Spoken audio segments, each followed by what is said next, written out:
यहाँ से रिस्टार्ट करना है।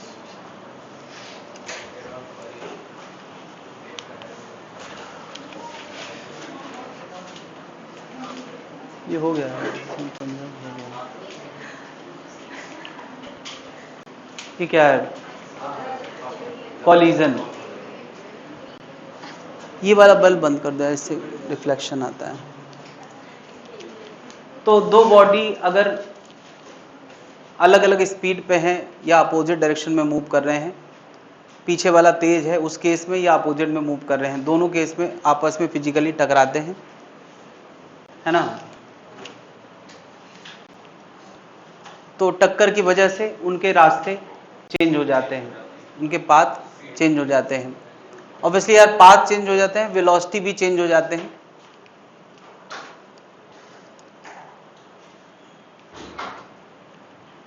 पाथ के साथ मुझे लिखना चाहिए पाथ एंड वेलोसिटी। पाथ भी चेंज होता है और क्या चेंज होता है? वेलोसिटीज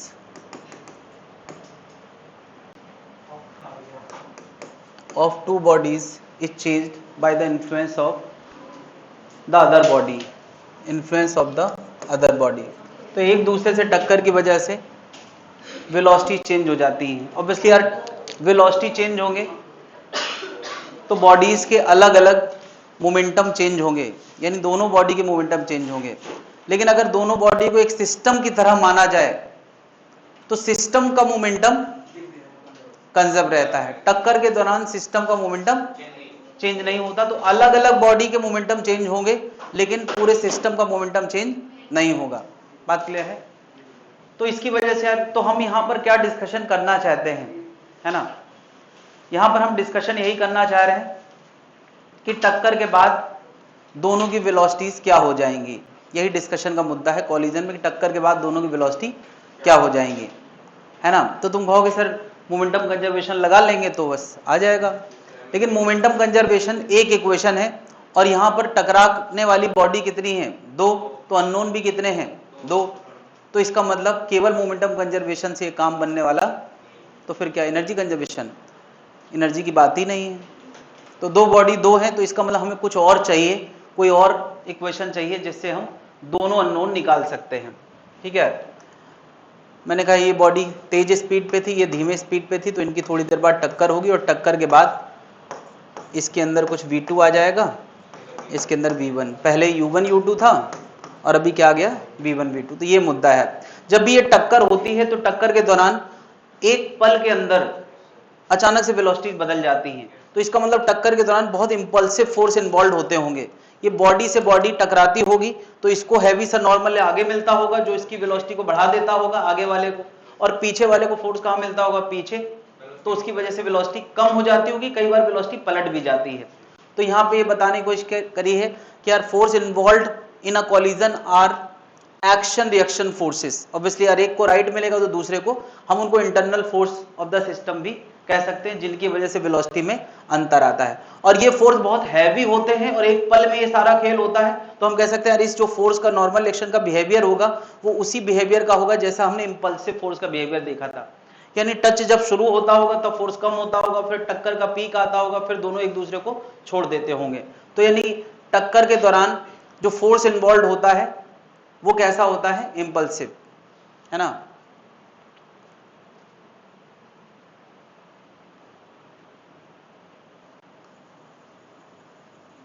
फोर्स तो इन्वॉल्व हुई हैं।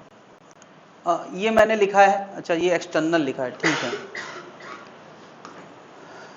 तो यार इसमें जो फोर्स इन्वॉल्व हुए हैं नॉर्मल एक्शन, वो इंपल्सिव फोर्सेस हैं। कैसे हैं? इंपल्सिव हैं।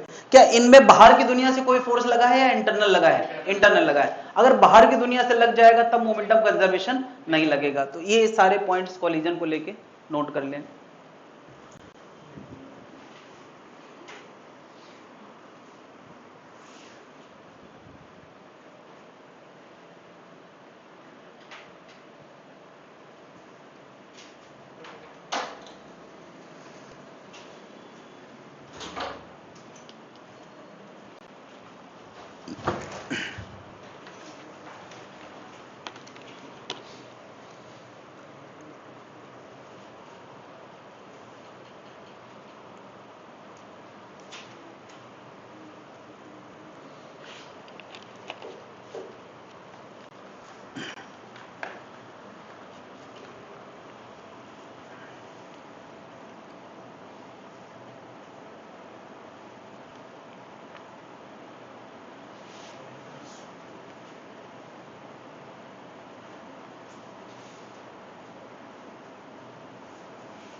अच्छा, ये इंटरनल फोर्सेस भी हैं, ये जो टक्कर के दौरान लगे हैं, और इंपल्सिव भी हैं। ये जो इंटरनल फोर्सेस हैं आर ऑल्सो इंपल्सिव।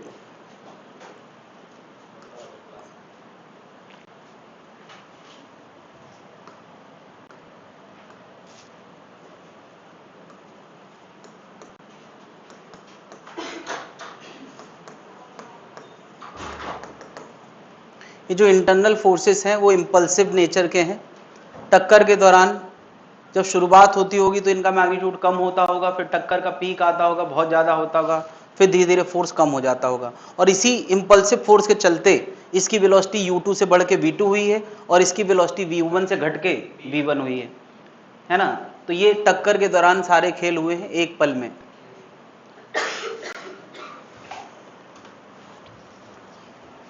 तो अब डिस्कशन का मुद्दा क्या है, हमें जनरली क्या पता होगा, u1 u2 पता होगा और v1 v2 लाना होगा। कॉलिजन को हम लोग दो कैटेगरी में पढ़ने वाले हैं।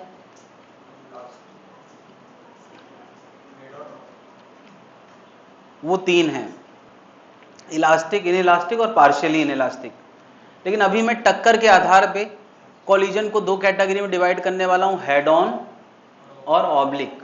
ये हेड ऑन ऑब्लिक क्या है, इधर ध्यान दे भाई। हेड ऑन और ऑब्लिक क्या है, पहले इसको नोट कर ले। नोट कर लिया है?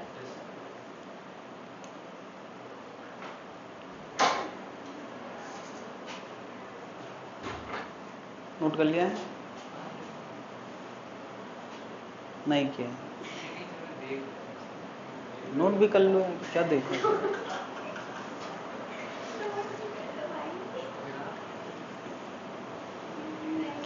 ये जो नॉर्मल एक्शन का ग्राफ होगा टाइम के फंक्शन में, वो इंपल्सिव नेचर का है। ऐसा ग्राफ हमने इंपल्स के दौरान पढ़ा था।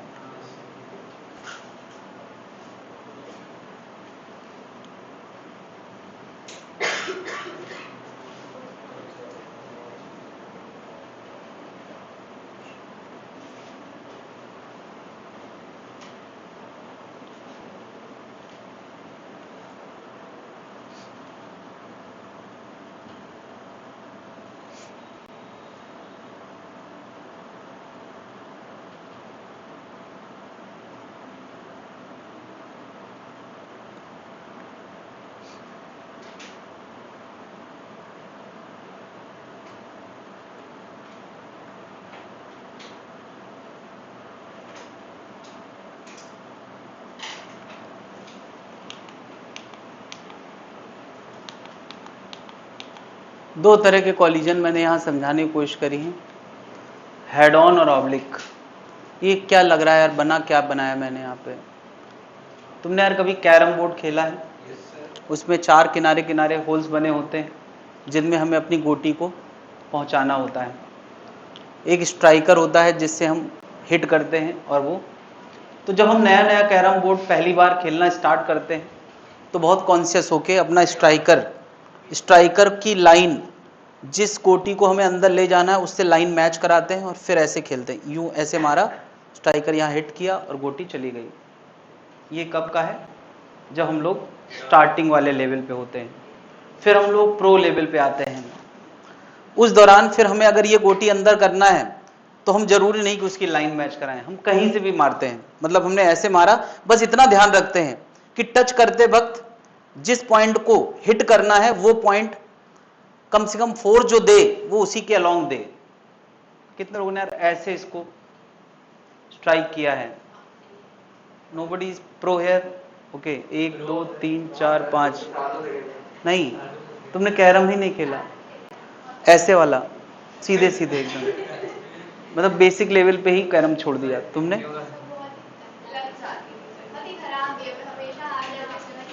माय गॉड, तुम्हारे हारने से गेम कैसे खराब हो गया?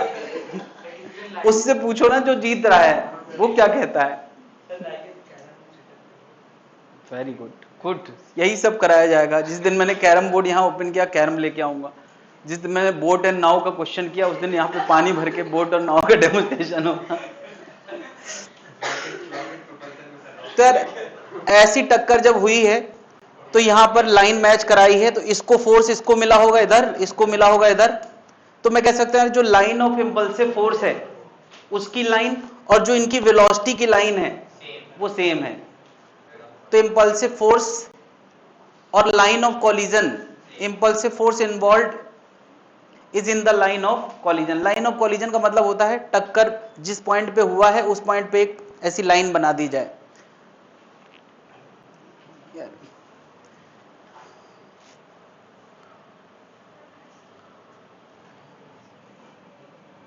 In the line of initial velocity,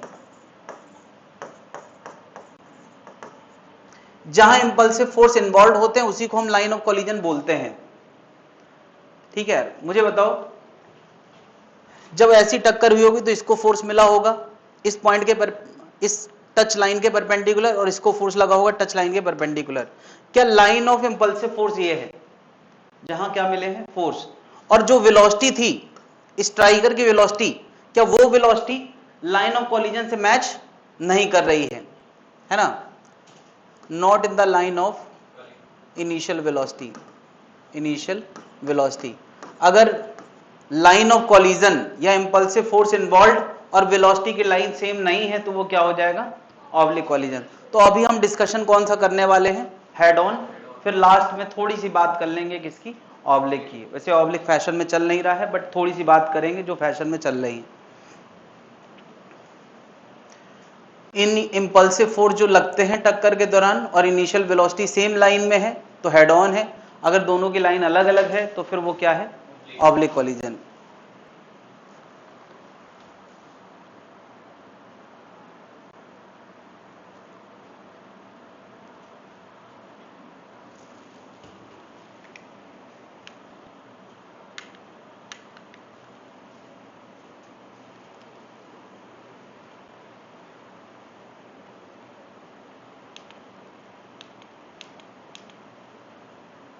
अब यार ये तो हो गया कि टकराने का तरीका कैसा है। टकराने के तरीके आधार पे हम लोगों ने हेड ऑन और ऑब्लिक। अब यह है कि टकराने के बाद अगर जितनी एनर्जी टकराने के पहले थी टकराने के बाद भी उतनी ही एनर्जी मौजूद है दोनों पार्टिकल में मिला के, तो उसको क्या बोलेंगे? Perfectly elastic. परफेक्टली इलास्टिक वो कॉलिजन है जिसमें एनर्जी का लॉस बिल्कुल ना हो। तो फिर उसके अलावा यार परफेक्टली इलास्टिक एकदम एकदम थ्योरेटिकल चीज है, क्योंकि प्रैक्टिकली ऐसा हो ही नहीं सकता कि टक्कर के बाद काइनेटिक एनर्जी में कोई बदलाव ना हो, है ना? दोनों बॉडी की मिला के जो भी काइनेटिक एनर्जी बाद में होगी और जो काइनेटिक एनर्जी पहले होगी उसमें कुछ ना कुछ अंतर जरूर होता है, और जब अंतर होगा तो फिर वो कौन सी कैटेगरी हो गई? इनइलास्टिक। और इनइलास्टिक में भी दो चीजें हैं, परफेक्टली इनइलास्टिक और इनइलास्टिक। तो यार इनइलास्टिक मतलब ये पार्शियली है, केवल इनइलास्टिक बोला जाए तो क्या बोला? पार्शियली। और परफेक्टली इनइलास्टिक मतलब जिसमें maximum loss of kinetic energy होता है। इसमें क्या होगा? Maximum loss. इसमें लॉस होगा मगर मैक्सिमम नहीं होगा, और इसमें नो लॉस। तो तीन तरह के हैं, no loss of kinetic energy, loss but maximum नहीं है, maximum loss of kinetic energy. तो यार ये इस आधार पे हमने कॉलिजन को तीन कैटेगरी में डिवाइड किया है, ये भी नोट कर लें।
इधर ही देखें जरा।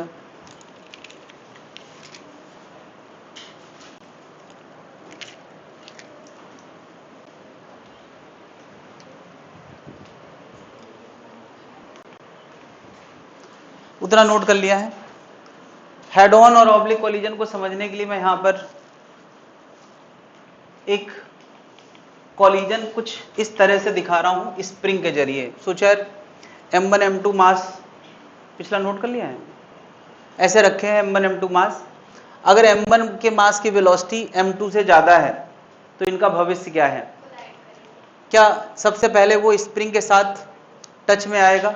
जैसे स्प्रिंग हल्का सा कंप्रेस होगी तो क्या, जब कंप्रेस होगी तो इसको फोर्स कहां मिलेगा? पीछे की तरफ। और आगे वाले को फोर्स कहां मिलेगा? क्या स्प्रिंग कंप्रेशन में आती है तो इसको भी फोर्स लगाएगी, इसको भी लगाएगी। क्या बताओ, अभी भी अगर पीछे वाला तेज है आगे वाला स्लो है तो क्या इनके बीच का फासला और कम होगा? जब पीछे वाला तेज होता है तो फासला कम होता है, जब आगे वाला तेज होता है तो फासला बढ़ता है। तो भी यार फासला और कम होगा। मैं कहूंगा यार अब एक पल के लिए इसकी वेलोसिटी घटते घटते किसी वैल्यू पे आ गई है v प्राइम, और इसकी वैल्यू बढ़ते बढ़ते किस पे आ गई है? v prime. और बढ़ क्यों रही है? क्योंकि इनको लगातार कौन फोर्स दे रहा है? यार इसको स्प्रिंग फोर्स देके वेलोसिटी बढ़ा रही थी और इसको फोर्स देके वेलोसिटी घटा रही थी, तो इसकी कम होके v प्राइम हुई और इसकी बढ़ के v प्राइम हुई है।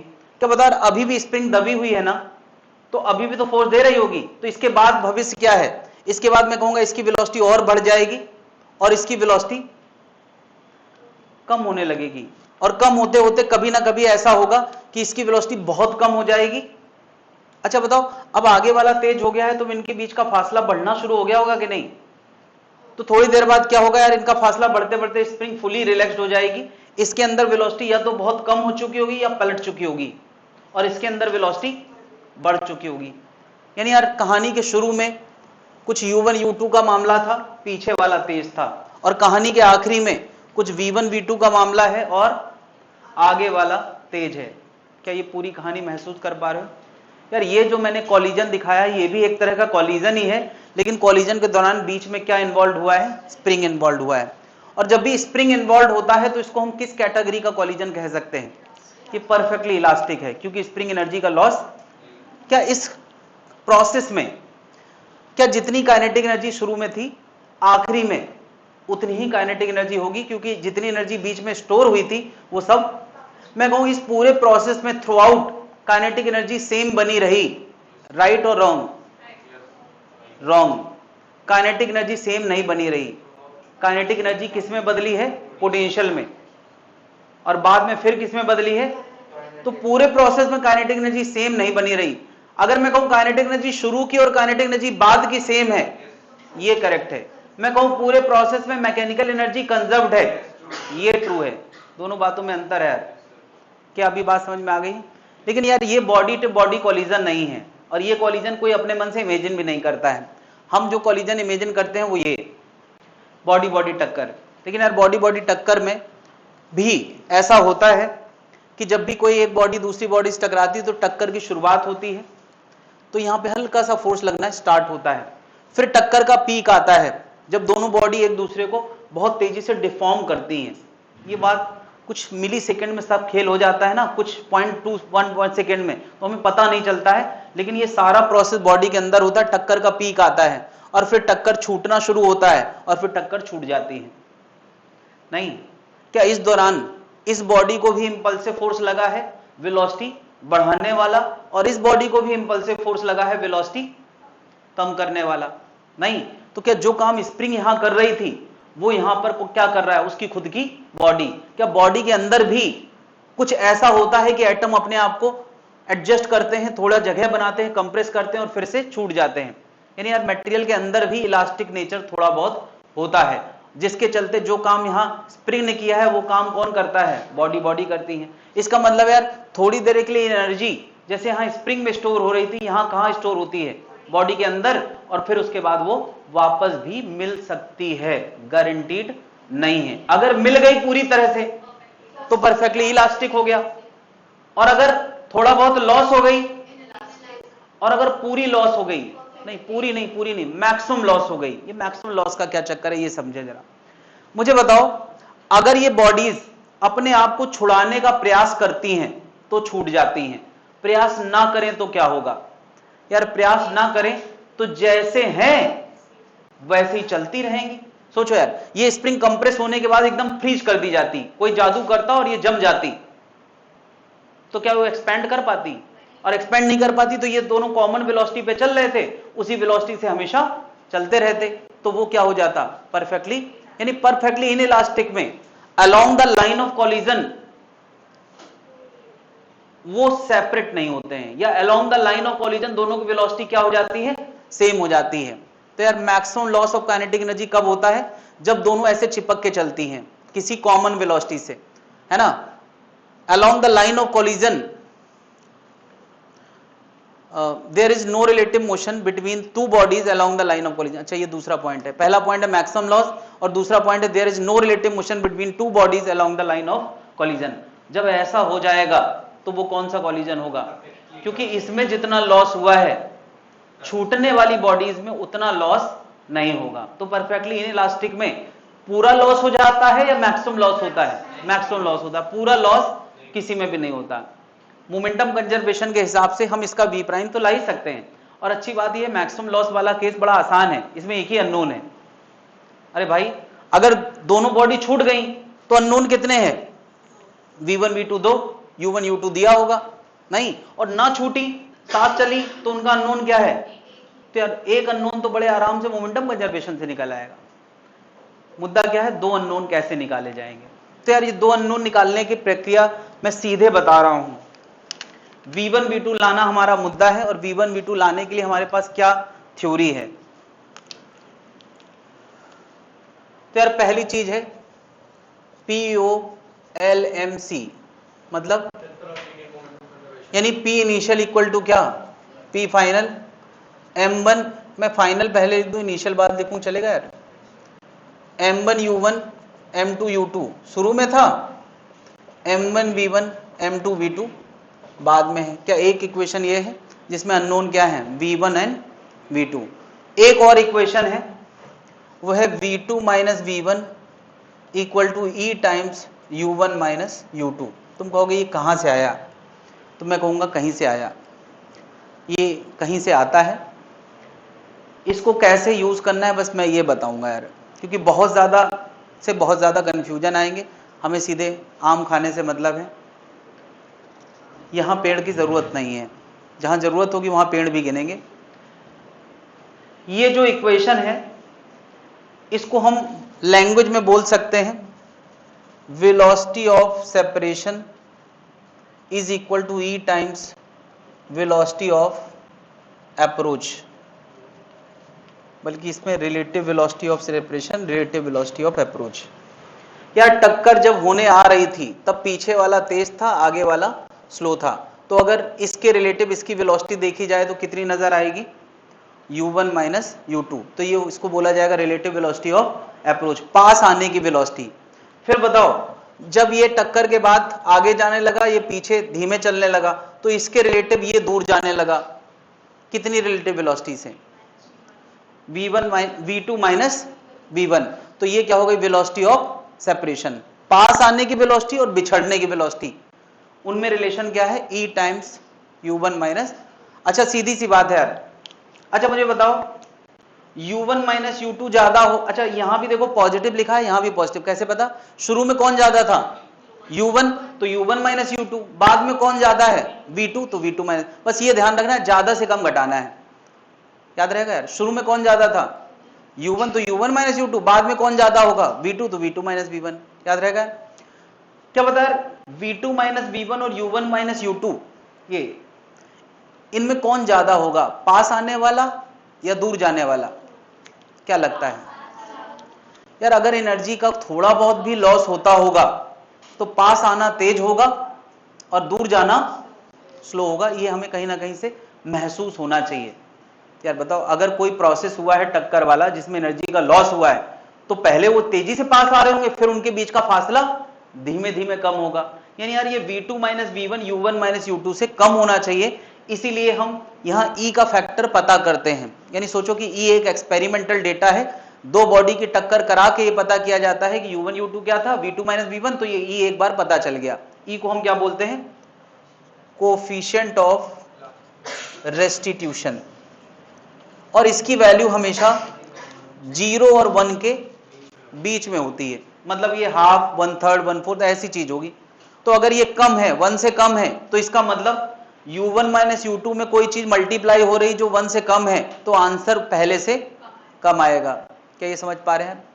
ई को हमने क्या बोला? Coefficient of.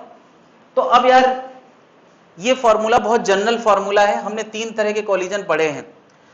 तो सबसे पहले मैं बात करता हूं परफेक्टली इलास्टिक। परफेक्टली इलास्टिक में जो ई होता है वो हमेशा क्या होता है?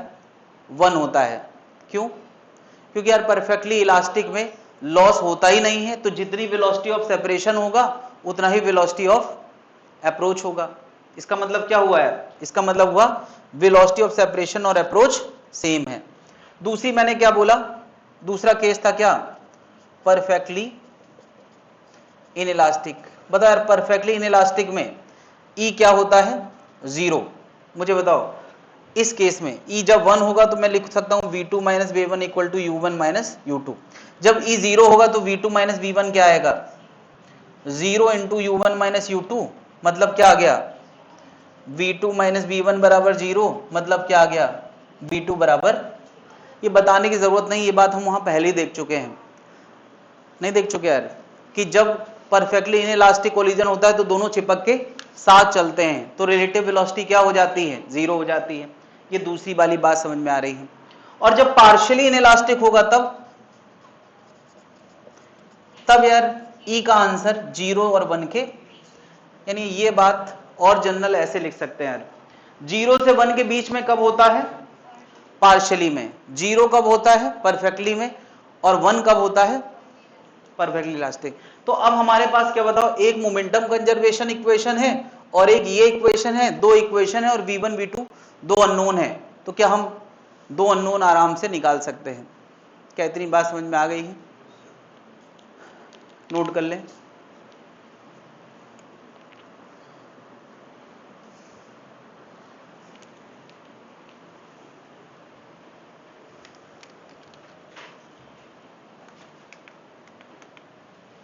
ये कहानी नोट कर ली है? कुछ ये कुछ नोट किया है? नहीं, कम से कम इतना तो नोट कर ही लो। ये डायग्राम इनिशियल और फाइनल बना लो, कम से कम बीच के ना बनाओ।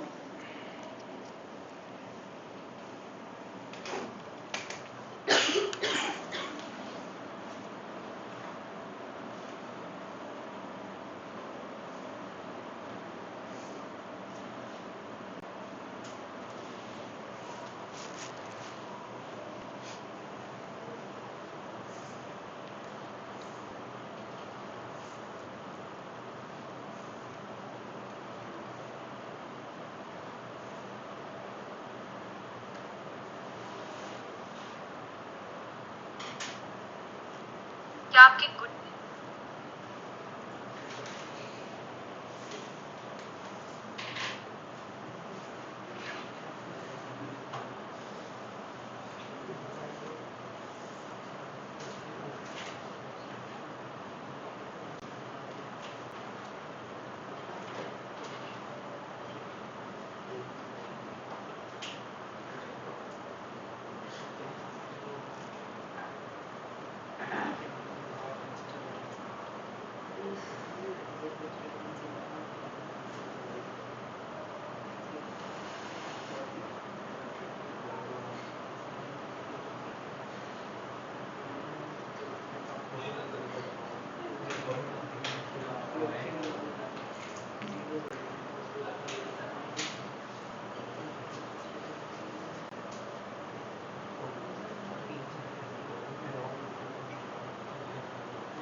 तो हम लोगों ने यार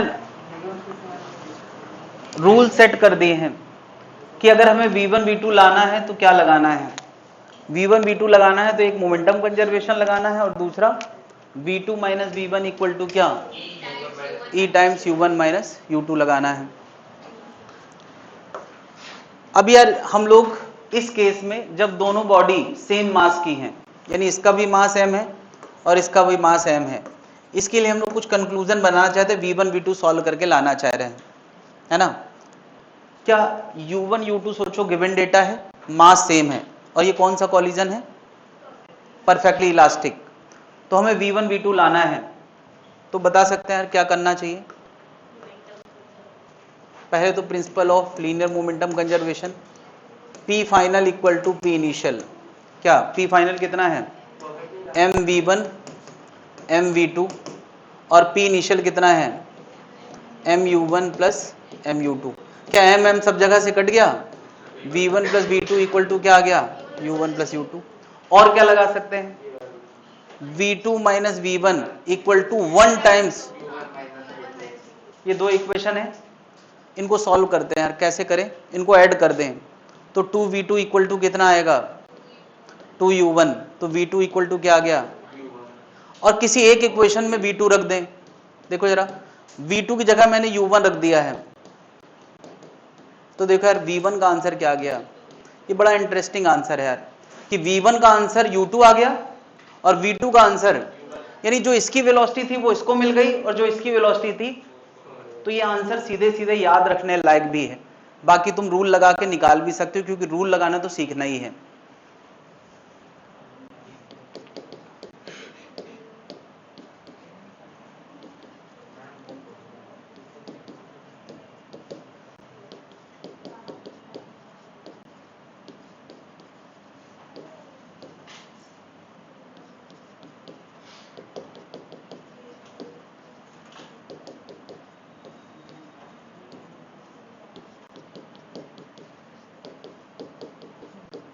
टक्कर के बाद वेलोसिटी एक्सचेंज हो जाती है। कोई पूछे बताओ इस दौरान लॉस ऑफ काइनेटिक एनर्जी कितना हुआ, भाई इसकी उसको काइनेटिक एनर्जी मिल गई, काइनेटिक एनर्जी उसकी इसको मिल गई, तो जितनी पहले थी होना ही चाहिए भाई, इलास्टिक कोलिजन है तो लॉस नहीं होगा। क्या ये रूल, हम लोगों ने एक रूल से एक और रूल बनाया है, मेन रूल वही है, अभी भी हर बार हमें इसी से एक्सप्लेनेशन मिलेंगे।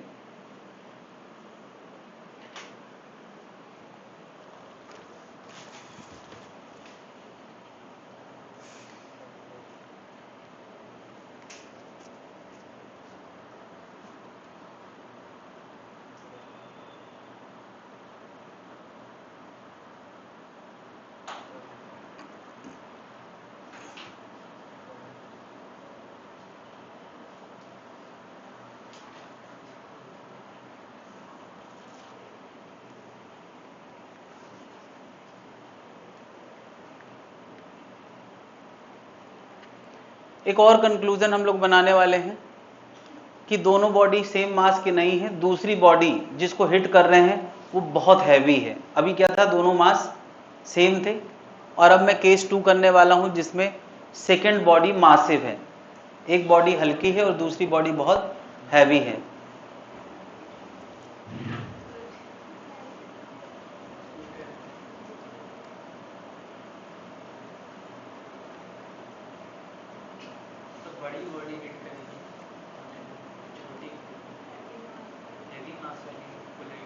नहीं, हल्की वाली हैवी वाले को हिट करेगी, ऐसे ही कुछ।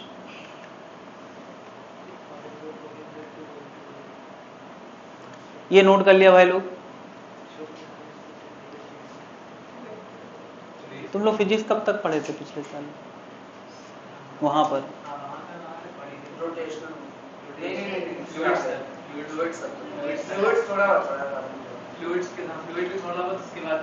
तुम तो पहले ही आ गए थे यार, यहाँ वहां भी आते रहे थे क्या?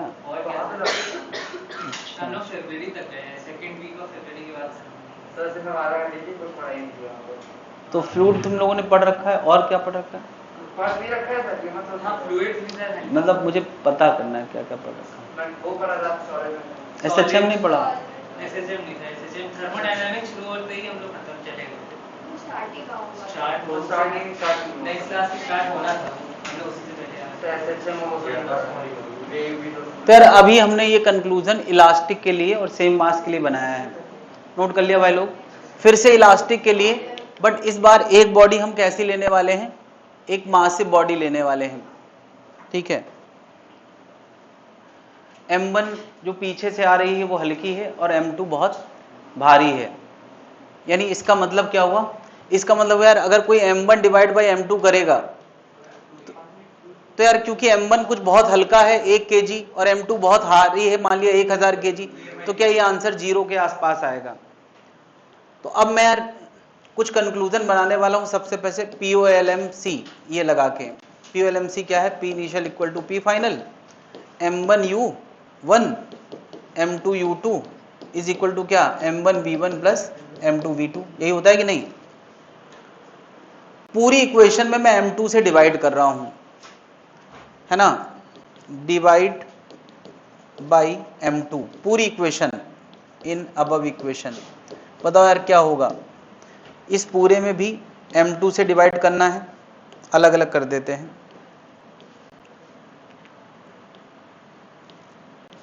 यहां भी M2 से डिवाइड करना है, यहां भी M2 से, यहां भी M2 से, तो इसमें कोई मैथमेटिकल गलती नहीं है। M2 by M2, M2 by M2 cut जाएगा, और जहां M1 बाई M2 आया है, M1 बाई M2 वो टर्म क्या हो जाएंगे, क्या बताओ। अगर M1 बहुत हल्का है, M2 बहुत भारी है, तो जहां M1 आया है वो क्या हो जाएगा, तो ये पूरा टर्म क्या हो गया और ये पूरा टर्म क्या हो गया, 0।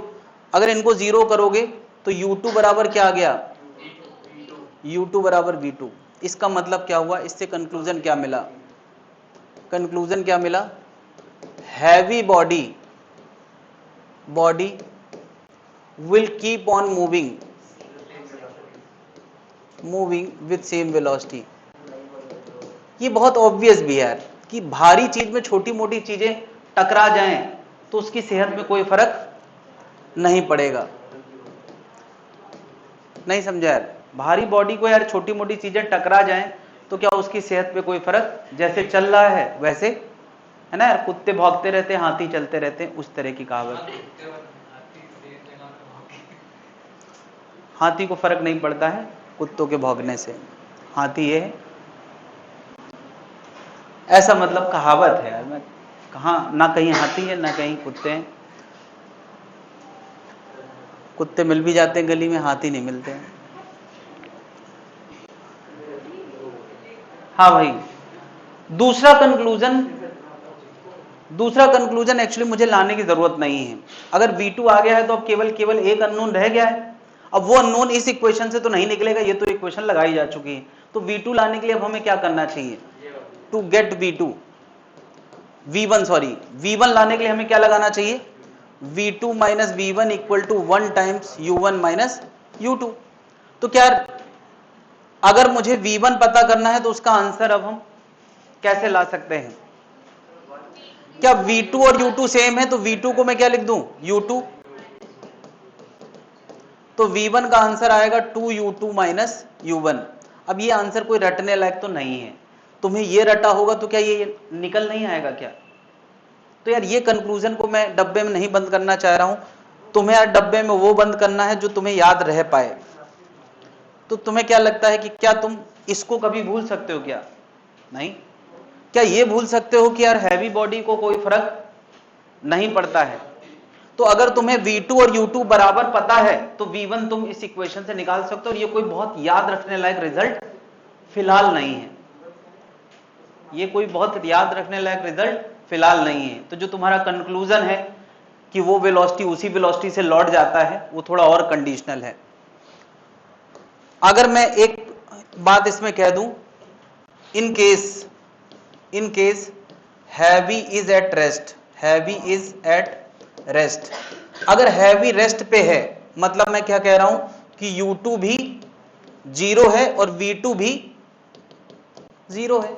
अरे बताओ, अच्छा अगर हैवी बॉडी रुकी होती तो छोटी मोटी बॉडी टकराने से उसकी सेहत पे कोई फर्क नहीं पड़ेगा, वो रुकी थी रुकी रहेगी।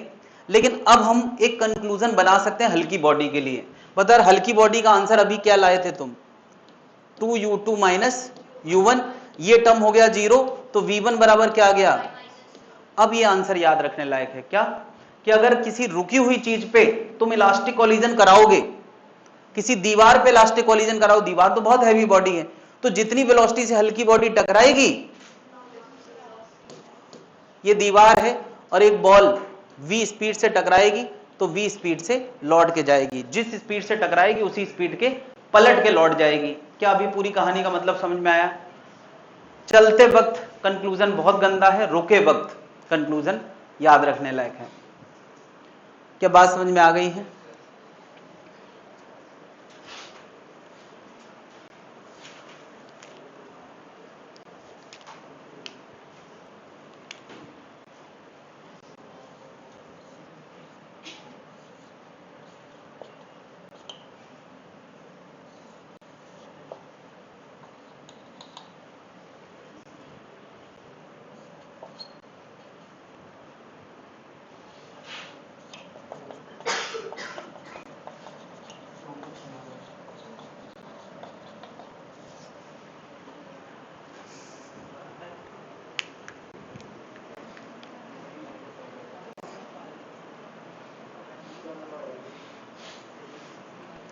अगर सारे कोलिजन इलास्टिक हैं, अगर सारे कोलिजन इलास्टिक हैं तो यहां क्या होगा, क्वेश्चन है क्या होगा। इस घटना को एक्सप्लेन करें एनीवन।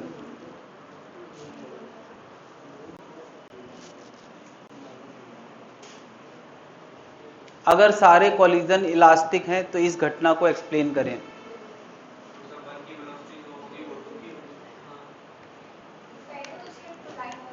ये दोनों सेम मास के हैं, हाँ, इसका मास और इसका मास सेम है। अभी हमने दो कंक्लूजन पढ़े हैं। पहला कंक्लूजन क्या था कि वेलोसिटीज एक्सचेंज हो जाती हैं।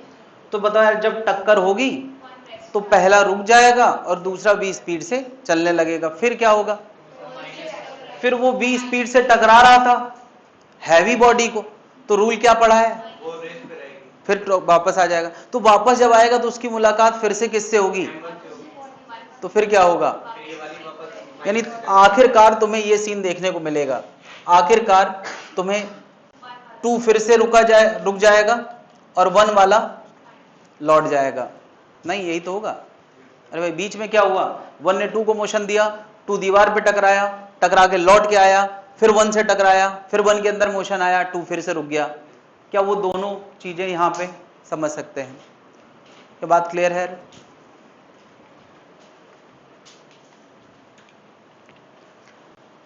क्या ये केवल इसलिए तुम्हें समझ में आ जाए कि दोनों कंक्लूजन क्या है, क्या ये बात समझ में आ गई है।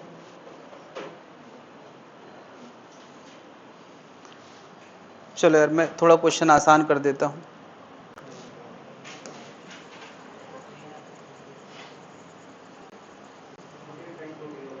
Question number 0.5, find velocities after collision, after collision in case of perfectly inelastic, perfectly inelastic.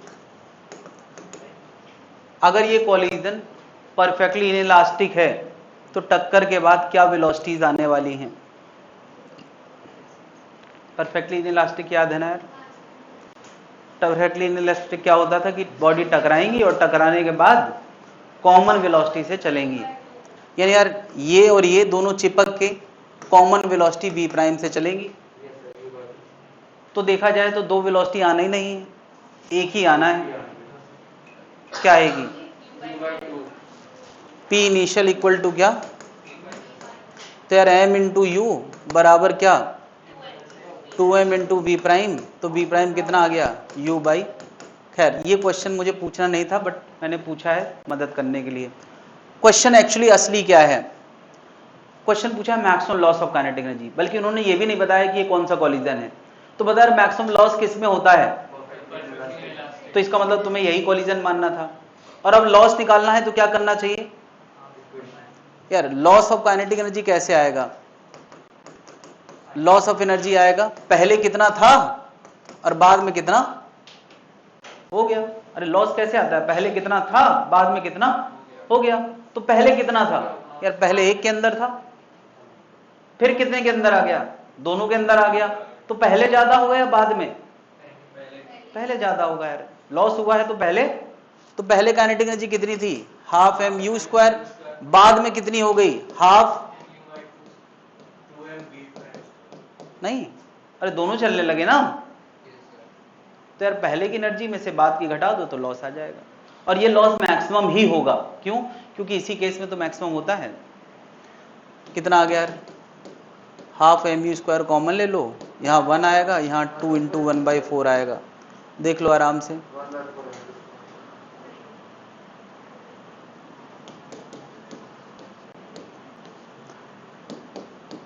यहाँ हाफ आएगा, तो ये आंसर आ रहा है 1/4 एम यू स्क्वायर। क्लियर है।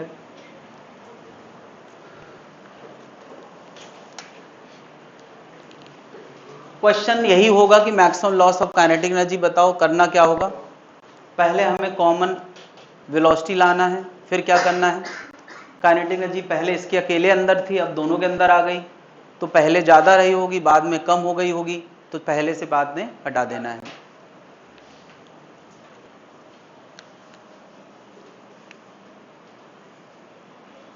क्लियर है भाई, नोट कर लिया है।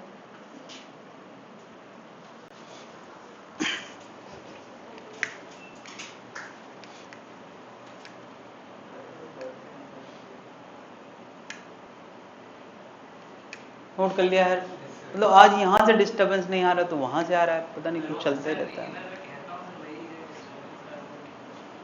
हाँ वो आग में घी डालने का काम करता है, मगर आग कौन जलाता है हाँ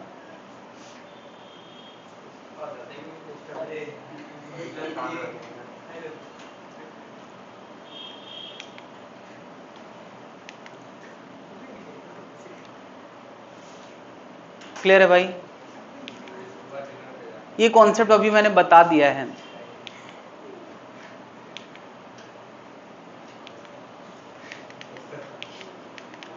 अच्छा बता यार, कोफिशिएंट और रेस्टिट्यूशन दिया जाए, मान लिया E बराबर हाफ दिया जाए, तब तुम लॉस निकाल लोगे।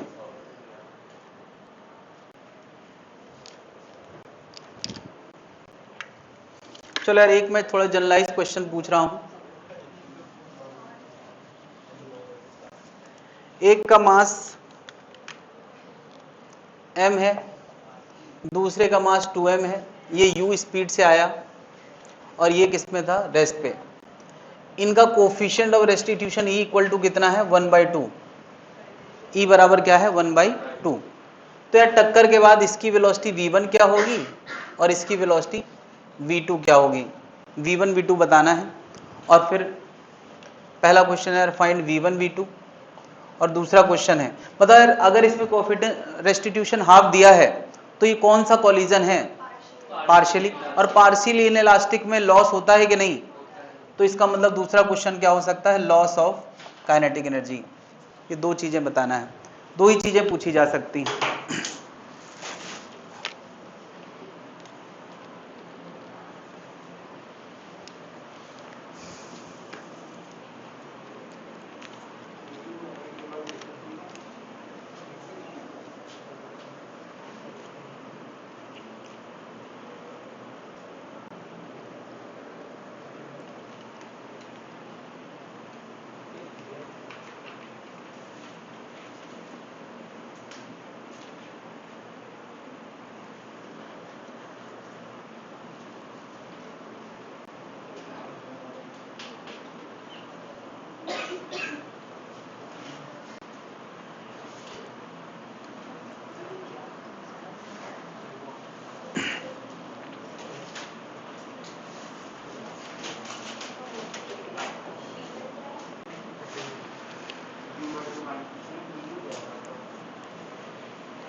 V1 V2 पहले लाना है, दो अननोन है और दो इक्वेशन, उनको सॉल्व करके V1 V2 लाना है।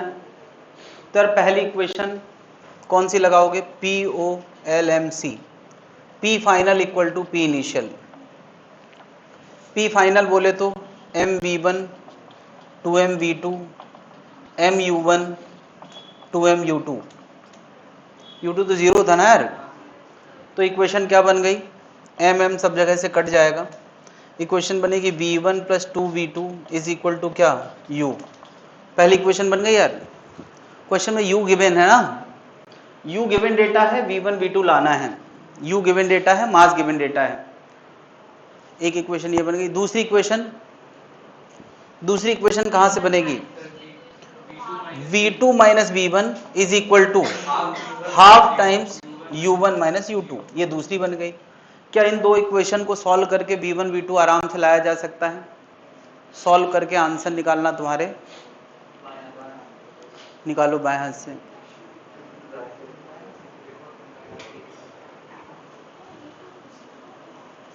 जीरो आ गया क्या? माय गॉड, इसका मतलब डेटा गंदा हो गया है। मैं मास को 3m करने वाला हूं, मैं ये उम्मीद नहीं कर रहा था इतना आसान हो जाएगा। मास को मैं 3, हो सकता है ऐसा V2 जीरो भी हो सकता है, वो भी तो आंसर सॉल्विंग का हिस्सा है, सॉल्व होके जीरो आ सकता है, मैं लेकिन ये चाह नहीं रहा था। V2 जीरो नहीं आ रहा है, V1 जीरो आ रहा है।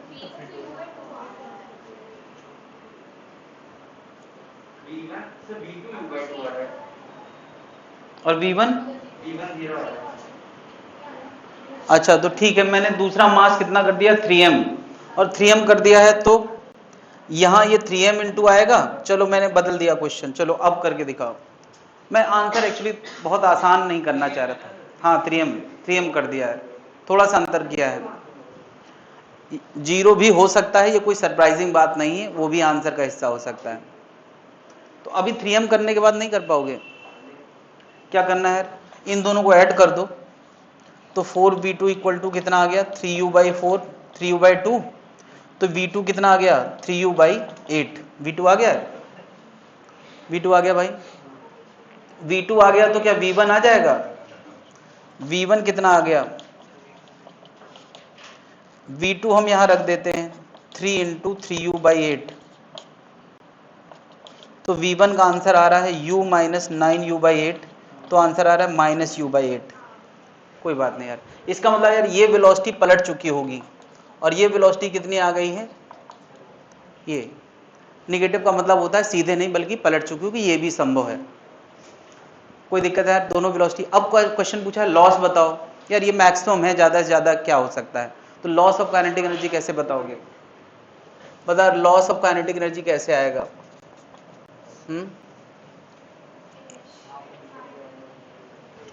लॉस ऑफ काइनेटिक एनर्जी कैसे आएगा? इनिशियल माइनस फाइनल, तो इनिशियल कितना है? हाफ mv², और बाद में कितना है? हाफ mu², हाफ 3m, नहीं बाद में कितना हुआ है? Half m into u/8², 3m into 3u/8 का होल स्क्वायर। यार ऐसा है कि इस पूरे को घटाओगे तो जो आंसर आएगा वही आंसर होगा, ज़्यादा ज़्यादा इतना हो सकता है यार। क्या इस इतने का माइंडसेट बना ले, ज़्यादा ज़्यादा ये हो सकता है। कर लोगे कि नहीं? अगर ये कोलिजन इलास्टिक होता तो कर लेते भाई, ई को क्या लिख देते? 1 लिख देते। जीरो क्यों? इलास्टिक में ई को क्या लिख देते हैं, तो क्या सॉल्व करके आंसर आ जाता? क्या इलास्टिक के लिए कोई कंक्लूजन पहले से पता था? जस्ट अ मिनट, मैं यही क्लियर करना चाह रहा हूं। क्या इलास्टिक का जो हमने कंक्लूजन पढ़ा है, हाँ कुछ दिक्कत है यार, बड़ी जल्दी बैटरी खत्म हो रही है आजकल, इसका मतलब ये माइक में दिक्कत होगी। हाँ भाई माइक में दिक्कत है। अगर ये E1 होता तो क्या वेलोसिटी एक्सचेंज हो जाती? यही तो पढ़ा है यार आज के दिन। इधर ध्यान दें, सिचुएशन ही नहीं आएगी तो सीधे सॉल्यूशन सुन लो। बताओ अच्छा, जब हमने ये पढ़ा था तो उस केस में मास कैसे थे और अभी कैसे हैं?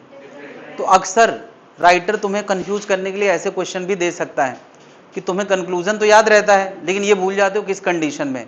इसीलिए मैं कहता हूं यार पूरा मेथड भी आता हो तो ज्यादा अच्छा रहता है। अगर मास अलग अलग है तो भी क्या वो रूल काम करेगा? बात क्लियर है? प्रॉपर ये सॉल्विंग करना पड़ेगी, सॉल्विंग करके आंसर निकलेगा। इसी तरह का एक माइक नीचे नहीं रखा है ब्लैक कलर का, वो ब्लैक कलर के पैकेट के अंदर रखा है, ये वाला माइक दिक्कत कर रहा है।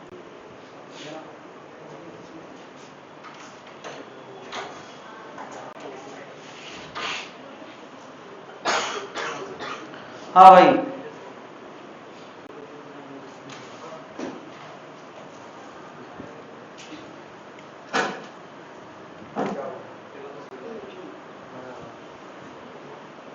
क्या इतनी बात समझ में आ गई है?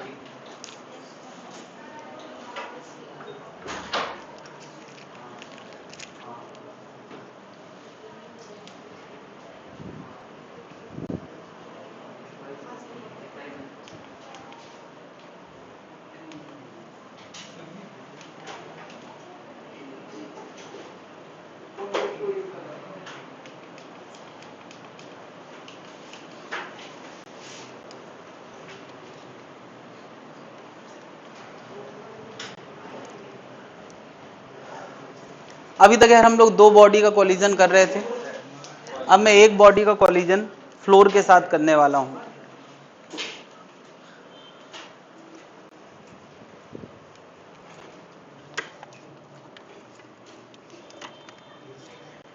एक बॉडी का कोलिजन फ्लोर के साथ करने वाला हूं।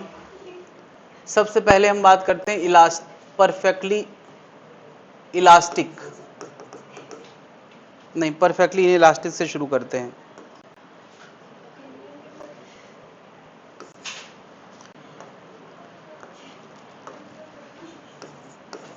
परफेक्टली इनइलास्टिक, यार एक परफेक्टली इनइलास्टिक बॉल है। अक्सर हम गीली मिट्टी को परफेक्टली इनइलास्टिक बोल देते हैं, गोबर को परफेक्टली इनइलास्टिक बोल सकते हैं, क्योंकि जब वो गिरता है तो डिफॉर्म हो जाता है और उसके बाद वो उछल के वापस नहीं आता है। मे योर विश कम ट्रू। तो अगर ये बॉल h ऊंचाई से गिरेगी तो इसका शेप डिफॉर्म हो जाएगा, और shape once deform remain deform. क्या वो वापस अपना शेप छुड़ाने की कोई कोशिश नहीं करेगा? गीली मिट्टी इमेजिन करो यार, तुम बार बार गोबर इमेजिन कर रहे हो।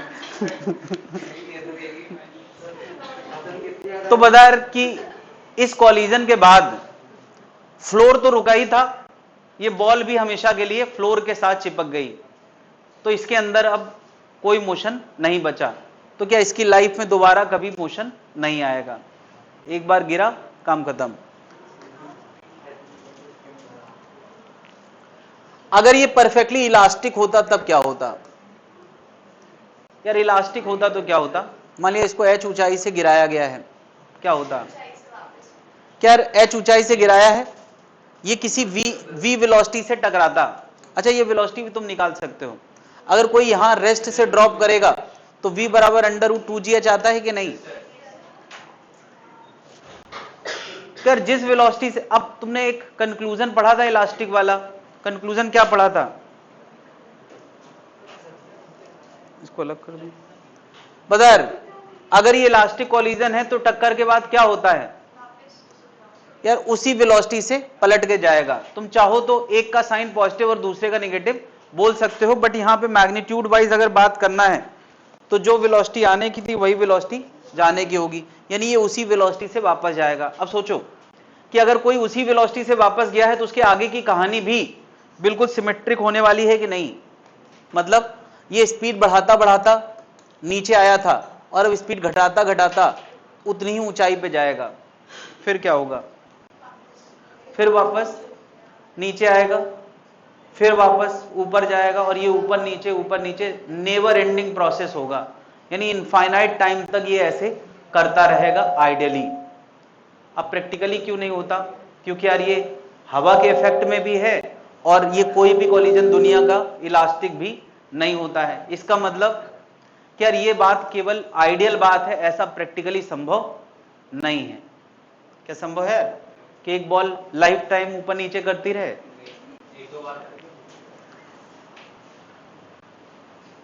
नहीं, 8-10 बार तो कर ही सकती है।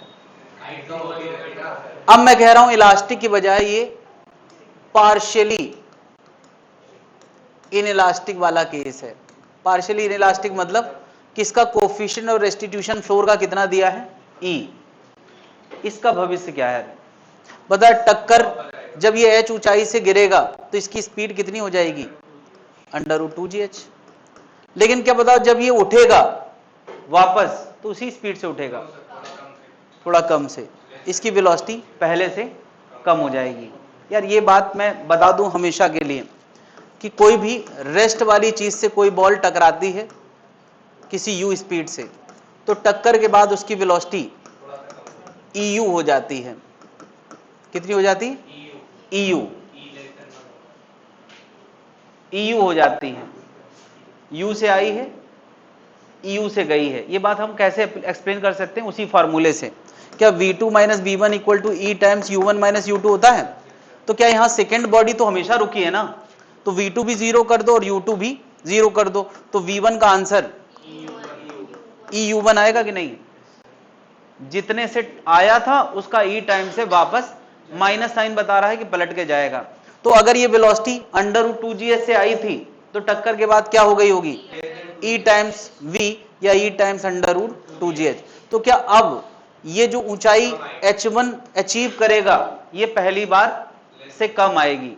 ये h1 मैं निकाल लेता हूं, क्या लगाना चाहिए इसके लिए? h1 निकालने के लिए for h1 v square equal to final velocity क्या होना है? 0। इनिशियल है E√2gh और a की जगह -g, s का नाम h1 लिखा है। इसको सॉल्व करोगे तो h1 का आंसर आ रहा है E²h। क्या आ रहा है? यानी पहली टक्कर के बाद जो h1 आया है वो कितना आया है? E²h। फिर क्या होगा यार? फिर ये हाइट ट्रेवल करके आएगा और किसी स्पीड से टकराएगा, टक्कर के बाद किसी h2 तक जाएगा। तो यार जैसे पिछली बार इसकी हाइट में एक E² मल्टीप्लाई हुआ है, h2 का आंसर E²h1 आएगा और h1 कितना आ चुका है? E²h। तो ये कितना हो गया? e⁴h। यानी यार h2 यहां तक जाएगा। तुम्हें पैटर्न समझ में आ गया है?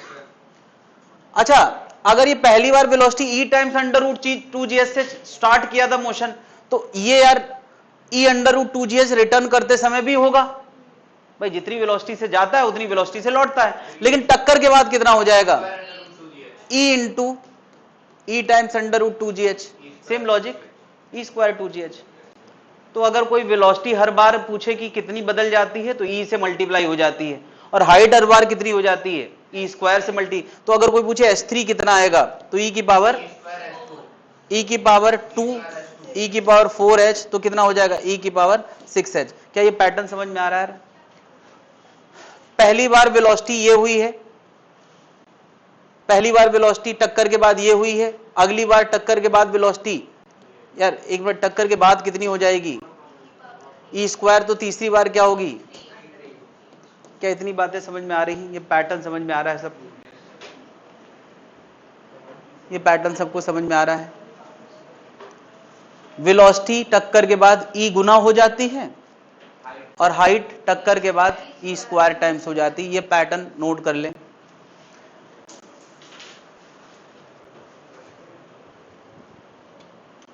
ये तो खत्म ही कर दिया यार बैटरी, इसी में दिक्कत है।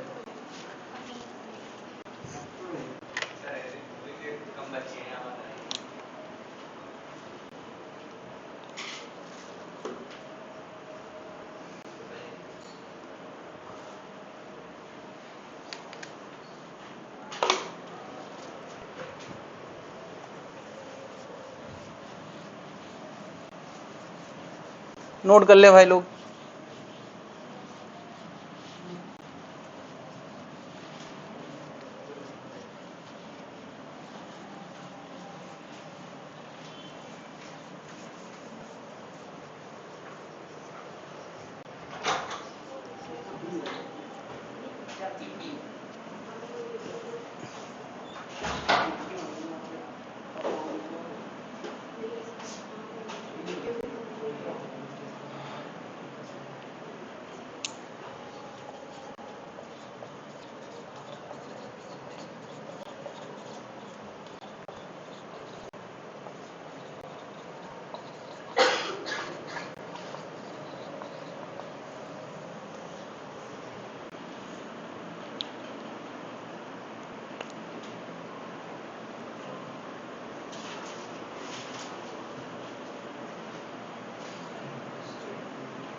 देखो यार, अगर कोई कहे परफेक्टली इनइलास्टिक की लाइफ टाइम में इसने कितनी दूरी तय करी है, तो उसका जवाब होगा इसने अपनी लाइफ टाइम में h दूरी कवर करी है।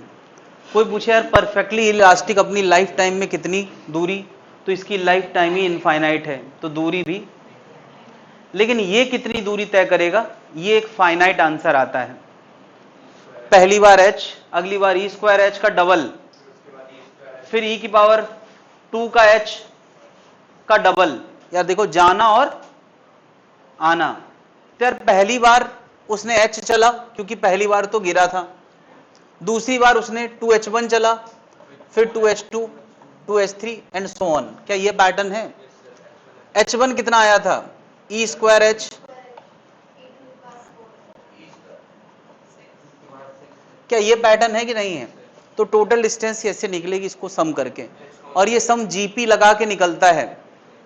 मैं सॉल्विंग लिख भले देता हूं बट तुम्हें देखो यार, यहां से ई स्क्वायर एच कॉमन ले लो, पहला टर्म छोड़ के ई स्क्वायर एच कॉमन ले लो, तो यहां तुम्हें एक पैटर्न मिलेगा ऐसा। ई स्क्वायर कॉमन ले लिया है तो पहला 1 आएगा, फिर ई, यहां 2 पावर कम हो गई, यहां से 2 पावर कम होगी तो ये कितना आएगा, 4 आएगा, फिर ई की पावर 6 आएगा, ये आएगा। खैर इससे सब कुछ सम करके ये जीपी बना है। तुम लोगों को जीपी नहीं पता है तो मैं सीधे सॉल्व कर रहा हूं, किसी को 1 upon A minus 1 minus R होता है फॉर्मूला।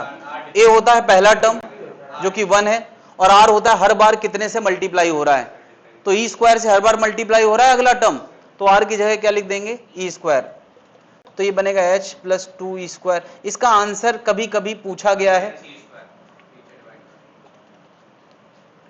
तो 1 माइनस ई स्क्वायर एलसीएम ले लेंगे, तो ये आएगा h 1 माइनस ई स्क्वायर। मैंने यार यहाँ एलसीएम लिया है इसको,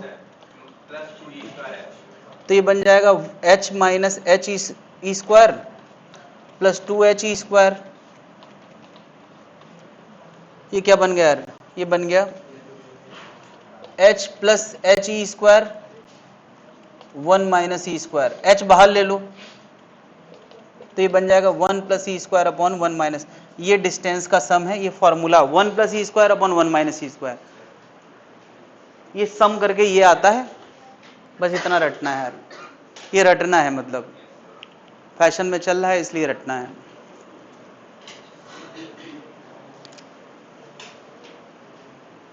बीच की कहानी नहीं भी पता होगी तो चल जाएगा, बल्कि मैं कहानी हटा दूं तो कैसा रहेगा, चल जाएगा। तुम लोग कहानी ना नोट करो,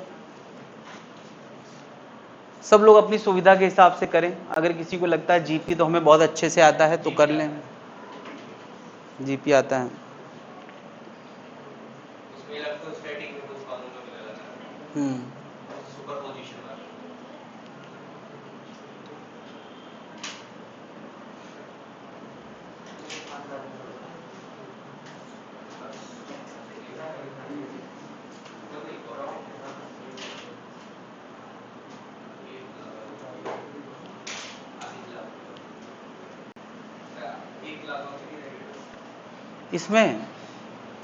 इसमें देखा जाए तो अभी बस 20-25 मिनट की क्लास और रह गई है।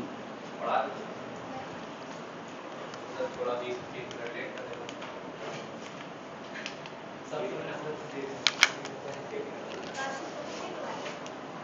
ऑफ है यार।